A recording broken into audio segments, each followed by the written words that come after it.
70 panchayats all over the country were selected for awards.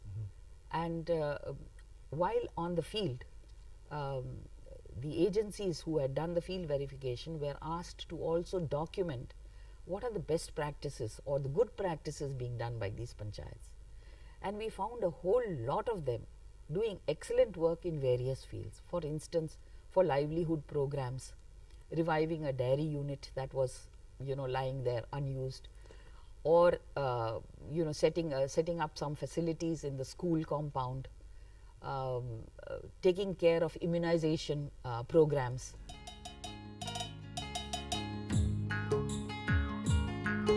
कहते हैं भारत के विकास की गाड़ी गांवों के रास्ते से होकर ही आगे बढ़ती है।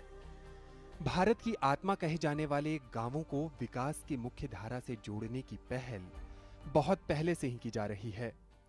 राष्ट्रपिता महात्मा गांधी ने गांवों को हर दृष्टिकोण से मजबूत बनाने के लिए ग्राम पंचायतों की भूमिका को अहम बताया था। आज पंचायतें न सिर्फ ग्रामीण विकास के लिए महत्वपूर्ण हो गई हैं, साथ ही ढेर सारी योजनाओं को जमीनी स्तर पर साकार करने में उल्लेखनीय भूमिका भी निभा रही हैं। सरकार की ओर से चलाई जा रही ढेर सारी योजनाएं ऐसी हैं जिनके कामकाज में पंचायत की भूमिका महत्वपूर्ण है। ऐसी ही एक योजना है महात्मा गांधी राष्ट्रीय ग्रामीण रोजगार गारंटी अधिनियम। मनरेगा ने गांव की बदहाल तस्वीर में रंग भरने का काम किया है। गांवों से गरीबी हटाने, कुशल श्रमिकों के पलायन को रोकने के लिए केंद्र सरकार ने नरेगा की शुरुआत 2 फरवरी 2006 को की। नरेगा के द्वारा किए जा रहे कार्यों में पंचायत की भूमिका बेहद महत्वपूर्ण है। प्रथम चरण में इसे 200 जिलों में लागू किया गया।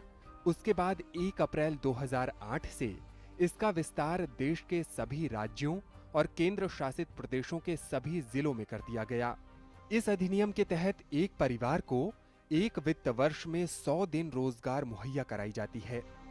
शुरुआत में एक दिन की मजदूरी दर 65 रुपए थी, जिसे वित्त वर्ष 2010-11 में बढ़ाकर 100 रुपए कर दिया गया।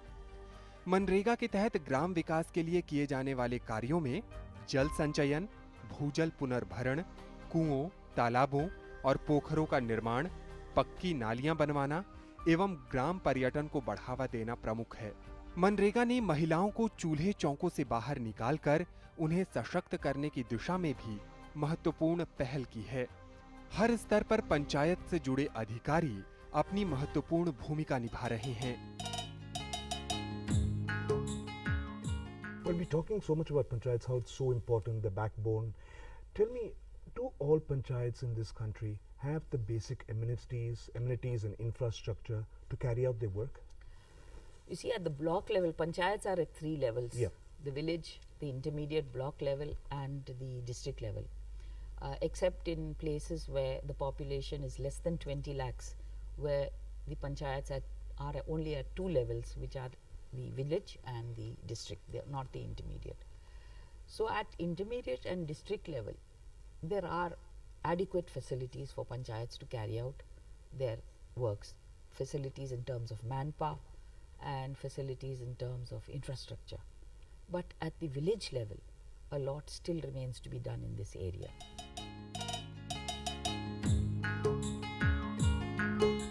सरकार की ओर से चलाए जा रहे तमाम प्रयासों के बावजूद पंचायत राज व्यवस्था को कई तरह की मुश्किलों का सामना करना पड़ रहा है। ग्राम पंचायत स्तर पर कर्मचारियों की कमी और बुनियादी ढांचे का अभाव पंचायतों के सामने सबसे बड़ी चुनौती है। ढेर सारे ग्राम पंचायत ऐसे हैं जिनके पास न तो कार्यालय के लिए अपना भवन है और न ही कंप्यूटर, जिससे ये ग्राम पंचायत कारगर ढंग से काम नहीं कर पा रही हैं। प्रशिक्षण संस्थानों की कमी भी एक बड़ी समस्या है। भारत के हर जिले में औसतन 4,500 पंचायत प्रतिनिधि हैं, लेकिन इन्हें ट्रेंड करने के लिए न तो कोई ट्रेनिंग इंस्टीट्यूट है और न ही कोई नियमित व्यवस्था। इसके कारण कई पंचायतें सरकार की ओर से प्रदान की जा रही सुविधाओं का लाभ लेकर विकास करने में असफल साबित हो रही हैं। अति पिछड़े जिलों की पहचान और यहाँ का संपूर्ण विकास सरकार के लिए गंभीर मुद्दा है। इसके लिए बैकवर्ड रीजन ग्रांट फंड योजना के तहत काम तो हो रहे हैं, लेकिन कई पिछड़े जिले ऐसे हैं जो आज भी इस सूची में शामिल नहीं हो पाए हैं और जिन जिलों में ये योजना चल रही है वहां के सभी ब्लॉक यानी प्रखंडों तक लाभ नहीं मिल पा रहा है। पंचायती राज विभागों की बात करें या फिर राज्य निर्वाचन आयोग की सहायता से होने वाले चुनावों की, हर स्तर पर बहुत सारी खामियां देखने को मिल रही है। ये चुनौतियां गंभीर तो हैं, लेकिन नामुमकिन नहीं।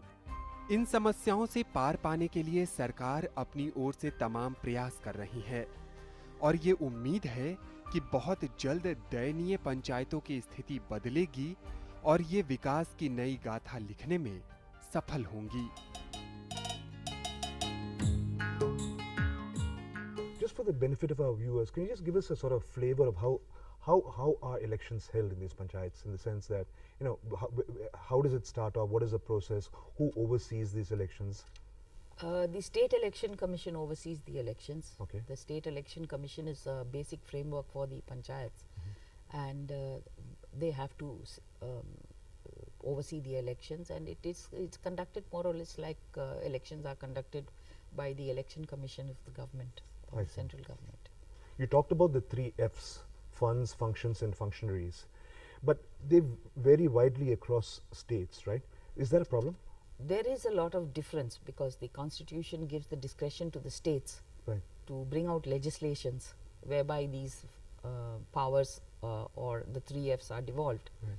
And while we have a lot of progress being made by states like Kerala, Maharashtra, West Bengal, Karnataka, recently we have seen a lot of activity in this from other states as well, like Rajasthan, Madhya Pradesh, and even J&K, which held its elections recently. It has already brought out the notifications for the devolution of powers. States in the northeast, Tripura and Sikkim, show a lot of progress in this. But the progress is not uniform, as you said. But we have to keep taking it up with the state governments and seeing that they keep pace with bringing out the devolution of powers for panchayats. I see. You said the Gram Sabha was the central to local self-governance, right? And transparent and accountable functioning of Gram Panchayats as well. How is that so? The Gram Sabha has got again recognition in the constitution. It's been set up, it has got constitutional status, the Gram Sabha, and it comprises all the adult members. Gram Sabha is, they are supposed to hold meetings regularly during the year. We have, so the MOPR has issued guidelines that they could set the dates of their meetings so that everybody knows in advance that on these dates the Gram Sabha meetings will be held, and more or less, you know, we sort of choose like October 2nd or January 26th or August 15th or the 1st of May, four times in a year. There are some states which hold Gram Sabha meetings more regularly than this. And at the Gram Sabha, each and every person there can voice his views about what is required in terms of taking up development projects in the village. And as I said, the budget of the panchayat is scrutinized at the level of the Gram Sabha.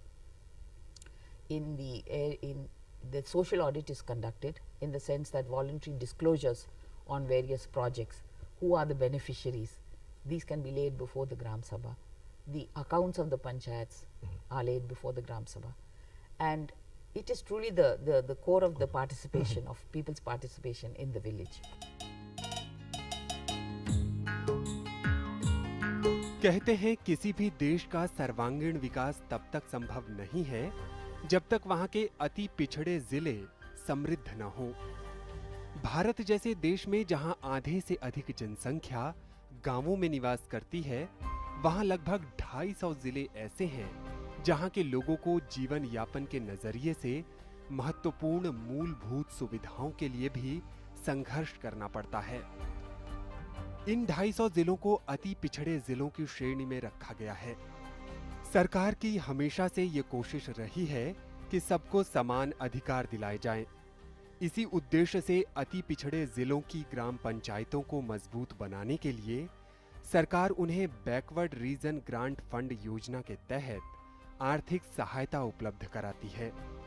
इस योजना का मुख्य लक्ष्य अति पिछड़े जिलों की ग्राम पंचायतों में कार्यकर्ताओं की संख्या बढ़ाना, बुनियादी ढांचे को मजबूत करने के साथ साथ क्षमता निर्माण भी शामिल है।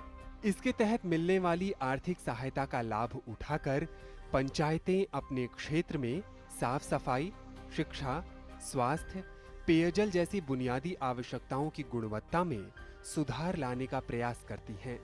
इसके अंतर्गत गांवों के बहुमुखी विकास के लिए जिला योजना समिति का भी गठन किया जाता है, जो पंचायतों के साथ मिलकर गांवों की प्रगति में रचनात्मक भूमिका निभाती है। बीजीआरएफ से मिलने वाली आर्थिक सहायता से होने वाले कार्यों में पारदर्शिता लाने के लिए ब्लॉक यानी प्रखंड का चयन प्राथमिक इकाई के तौर पर किया गया है। प्रतिवर्ष इस योजना से लगभग 5,000 करोड़ रुपए की सहायता 250 अति पिछड़े जिलों की ग्राम पंचायतों को दी जाती है।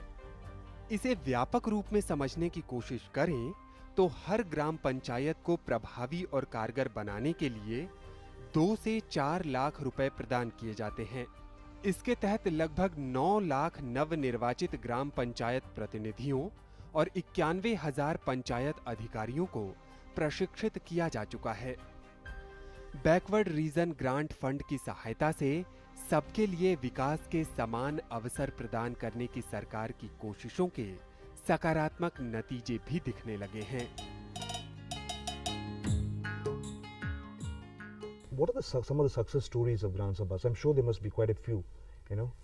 Yes, we in fact on the Panchayat, National Panchayat Day, even Gram Sabhas are awarded. We try to document them and then put them up on the website of the MOPR, Right. or circulate them in books, or talk about them in the newsletter Right. of the Ministry of Panchayati Raj, which is also a recent introduction, so that other panchayats and Gram Sabhas come to know about this, and they pick up the good practices and emulate them.